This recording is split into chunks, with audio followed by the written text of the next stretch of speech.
तो सबसे पहले पीडीआई स्टार्ट करने के लिए गाड़ी को ना अच्छी लाइट में निकाल ले।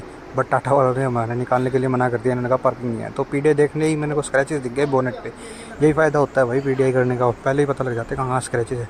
स्क्रैचेस के बाद सेकंड स्टेप पे आए तो यहाँ पे आप टायर देख सकते हो कि भाई टायर कितने घिसे हुए हैं। अगर टायर घिसे हुए ना तो समझ लीजिएगा ये टेस्टिंग व्हीकल रह चुका है या फिर कोई और दिक्कत है।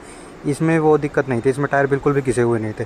फिर अपने आ जाओ भाई डोर हैंडल की तरफ। यहाँ पे चेक कर लो कि पीछे की तरफ रिफ्लेक्शन में कोई स्क्रैच है या नहीं है। वहाँ पे लाइट कम थी तो जितने रिफ्लेक्शन था उसी में ही हम चेक कर रहे थे कि भाई कोई स्क्रैच नहीं है। फिर टेल लाइट चेक करने लग गए कि भाई टायर टेल लाइट तो ठीक है ना। टेल लाइट भी बिल्कुल ठीक थी भाई, कोई स्क्रैच नहीं था, कोई रिप्लेस नहीं लग रही थी, कोई क्रैक नहीं था। फिर आगे वाले टायर के साथ पीछे वाला टायर भी देख लो कि थोड़ा बहुत घिसा नहीं है। फिर ये पैनल तो आप भाई अनइवन रहते ही है, टाटा में कोई कर ही नहीं सकता इनका तो कुछ। तो हमने बूट भी देखना था पीडीआई में, बट इन्होंने गाड़ी बिल्कुल पीछे लगा रखी तो हमने ये गाड़ी थोड़ी सी आगे करवाई। फिर थोड़ा हम आगे की तरफ चले गए। ये देखो इधर बात करें आगे तो हेडलाइट में भी हमें यही देखना है कि कोई स्क्रैच नहीं हो, कोई क्रैक नहीं हो, कोई पार्ट रिप्लेस नहीं हो। तो आगे आते भी हमने सब ये सब चीज़ें ही देखनी है।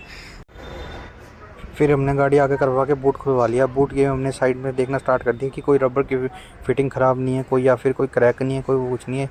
अंधेरा था तो वहाँ पे लाइट की कमी थी तो टॉर्च जला के देख रहे थे। आप भी ये गलती मत करना कि भाई ऐसे देख रहे हो, टॉर्च जरूर चला लेना, उससे स्क्रैचेस अच्छे से विजिबल हो जाते हैं। तो ये काम जरूर कर लेना भाई, क्योंकि ये तो बाहर निकाल के दी नहीं हमें। तो बाहर अगर हम बाहर करते तो पीडीआई तो ज़्यादा बढ़िया रहता, बट यार जब जैसा है वैसे ही काम चला रहे, सब देखना पड़ता है। रफ फिटिंग ये जो ट्रे होल्डर है ये सब कुछ सही जगह फिटिंग पे तो है ना, अपनी जगह पे तो है ना, सब चेक कर लेना भाई। हमने तो बिल्कुल सही चेक करा था, जब भी जाके बोनट पे हमें कुछ स्क्रैचेस पता चले थे। लेकिन अब पीछे भी यही हाल है। ये वाला टायर भी बिल्कुल ठीक था, देखा इसका मैन्युफैक्चरिंग ईयर भी बिल्कुल सही था। फिर थोड़ा सा ये डोर हैंडल देखे कि भाई खुल रहा है नहीं खुल रहा।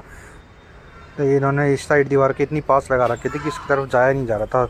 तो पता नहीं भाई ये साइड में भी नहीं निकाल के दिखा रहे थे और ऐसे बिल्कुल ही दीवार की साइड में खड़ी कर रखी थी, तो बिल्कुल भी साइड में घुसा नहीं जा रहा था। फिर भी मैंने घुस के कुछ ना कुछ ऐसे चेक कर ही लिया कि भाई कोई दिक्कत तो नहीं है, क्योंकि भाई ये खेलते रहते हैं ऐसे कि भाई ऐसे कर देंगे खड़ी, इनको पता नहीं चलेगा। वहीं फिर बारी आ गई थी इलेक्ट्रिकल इक्विपमेंट की चेक करने की। पहले इंडिकेटर चेक किए मैंने, फिर चेक किए हेडलाइट्स लेफ़्ट राइट दोनों इंडिकेटर चेक करने के बाद पार्किंग लाइट के बाद अपनी हेडलाइट की बारी थी तो हेडलाइट चला के चेक कर लिए।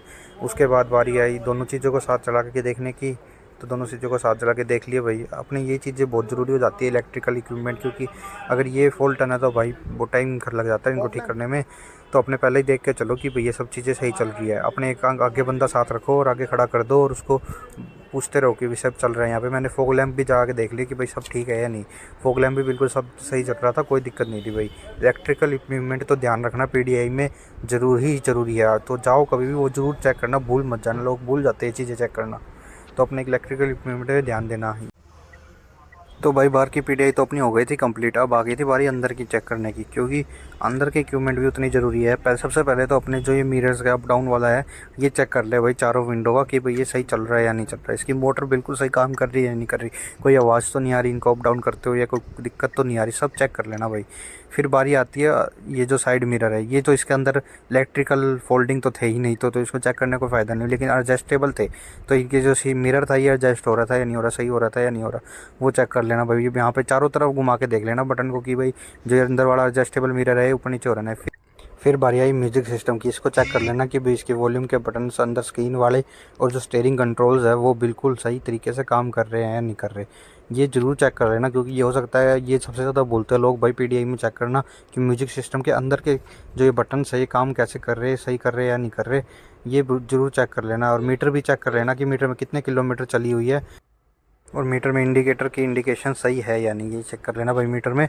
उसके बाद आ जाते हैं एसी के कंट्रोल्स पे। एसी कंट्रोल चेक कर लेना, बिल्कुल स्टार्ट करके देखना कि भाई एसी सही वर्किंग में है या नहीं, सारे जो बटन हैं वो बिल्कुल सही एक्यूरेटली काम कर रहे हैं या नहीं कर रहे, ऑन ऑफ वाला हो या फिर सारे मोड चेंज करने वाला, या फिर सब चीज़ें चेक करनी होती है। एसी का हर एक बटन अपने को चेक करना है एक एक दबा के कि भाई सब अपनी जगह सही काम कर रहे हैं। कोई भी गड़बड़ हो तो अपने को उसी टाइम बता देना इनको, नहीं तो बाद में ये मानते नहीं है भाई। फिर एसी के अपने ब्लोअर चेक कर लेना कि बिहार में किसी में से हवा आ रही है या नहीं आ रही। अभी आप एक बार और इसको देख लेते हैं कि ब्लूटूथ वगैरह कनेक्ट करके म्यूज़िक सिस्टम में ब्लूटूथ भी भूल गया था, देखो मैं आप मत भूलना, मेरे को दूसरे टाइम में याद आया था। तो ब्लूटूथ वगैरह भी सही चेक कर लेंगे कनेक्ट करके कि सही काम कर रहा है नहीं कर रहा। वहीं बात रही एसी की, देखना। तो भाई मैंने ना एक दिक्कत नोटिस की, जैसे इसका मोड चेंज कर रहे हैं ना तो इसमें कट टक की साउंड आती है, जो कि मैंने पहले भी सुना है कि टाटा गाड़ी में आ रही है, बट कुछ ज़्यादा ही आ रही थी। तो हमने उनको बताया कि भैया कट की साउंड कुछ ज़्यादा ही आने लग रही है इसके अंदर से जब मोड चेंज करें। उन्होंने कहा कि ये सभी टाटा गाड़ियों में आती है। फिर बात आती है सबसे मेन पार्ट गाड़ी के, जो कि होता है उसका इंजन। इंजन के अंदर सबसे पहले तो ये देख रहे हैं ना, खुल सही से रहना है इसका इंजन का बोनेट। ये करंट उसके मार बाद रहा आती है इंजन के अंदर चेक करना। ये चेक पता नहीं करने मेरे के को लिए ऐसे भाई सबसे जनरली पहले तो लगा आप या ढूंढो फिर क्या ये लगता कि ही कोई है पार्ट में करंट जर लगा तो था नहीं ये लगा हुआ ना भाई, जस्ट जर यानी कोई आयरन रस्ट वगैरह नहीं लगा हुआ। वो लगा क्योंकि फिर ये ऐसे चीज़ किया ना बताती है कि गाड़ी ऐसे कितनी हुआ। ज़्यादा पहले की मैन्युफैक्चर है। अगर कोई भी पार्ट में जर लगा हो ना तो उसी टाइम वो बता दो। हमने भी सबसे पहले यही चेक किया कि कोई दिक्कत नहीं, कोई पाइप लीक नहीं कर रही या कोई पाइप कटी हुई नहीं, और ये सारे चीज़ें देख लेना भाई। हर चीज़ के ऊपर है ना एक स्टिकर लगा होता है, QR कोड लगा होता है मारुति में तो जहाँ पे यहाँ वो होता है, मैन्युफैक्चरिंग हुआ इसका होता पता है, नहीं कि कहाँ सबके होगा। ऊपर QR कोड है ना। ये सारी चीज़ें अपने को इंजन में देख लेनी होती है कि भाई बिल्कुल PDI के टाइम, ताकि आगे अपने को कोई प्रॉब्लम ना आए। तो ऐसा कुछ रहा है भाई अपना इंजन का इंस्पेक्शन, तो बिल्कुल सही लग रहा था। इस गाड़ी में कोई दिक्कत नहीं लगी थी। सिर्फ जो दिक्कत थी ना तो भाई वो एक बोनट पे स्क्रैचेस की थी, वो इन्होंने नहीं इनको बता दी थी। सबसे ज़्यादा दिक्कत वही थी भाई, बस बोनट पे इसको बता बहुत देनी ज़्यादा ये वाली स्क्रैचेस नॉइस, लगे हुए थे। पता नहीं वो क्योंकि कोई ये कोटिंग के उस टाइम मोड में लगे नहीं या कर रहा, पता नहीं सिर्फ कैसे उस मोड लगे में हैं। वापस बस आता है जब ये कर रहे हैं सबसे बड़ी डैशबोर्ड से दिक्कत आवाज़ यही आ रही आएगी है। स्क्रैच वाली, जो कि हमने इन्होंने बताई भी थी, लेकिन इन्होंने ठीक करके नहीं दी। हाँ, डिलीवरी के टाइम ठीक करके नहीं दी। वीडियो देखना एक बार, आपको ली हुई थी जो कि अपलोड कर दिया मैंने ऑलरेडी। तो बाकी सारे लाइट वगैरह चेक करने के बाद भाई हमने PDI कर ली थी कंप्लीट।